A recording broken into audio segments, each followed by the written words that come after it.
we listening to some old Motown music here, and I had a flashback of the summer of 1970. I was 11 years old, and I was in charge of my brothers.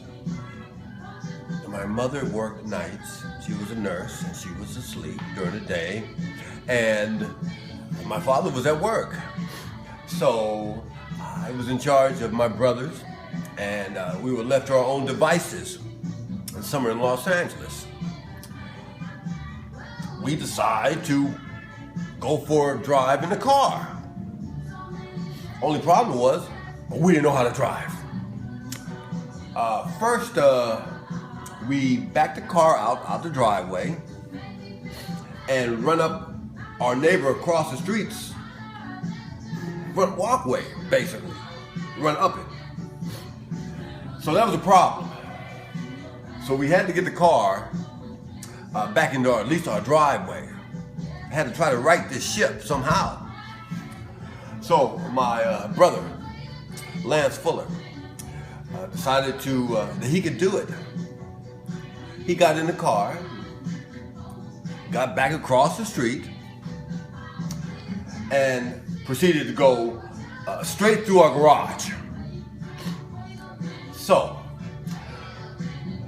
my father carpooled to work during that time in the effort to save money. And I never forget the look on his face when he got dropped off and looked at his garage and saw his 68 Oldsmobile Delta 88 sitting in the garage with the garage door on top of it. And I saw him walk in, and I was, ooh boy, it's gonna be rough. It's gonna be rough on me. But as the oldest son, I decided to take responsibility for the mishap, even though it wasn't my fault.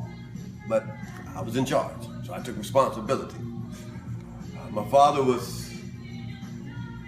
he came in, he was exasperated, needless to say. But the man showed such strength and courage and able to handle a catastrophe that happened to his home.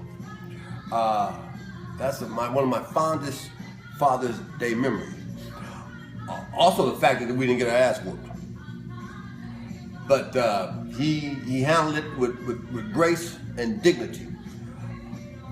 Got the garage door repaired and took care of it. I'll never forget my father's the way he handled that. And I always love you, Dad. Happy Father's Day. Love you.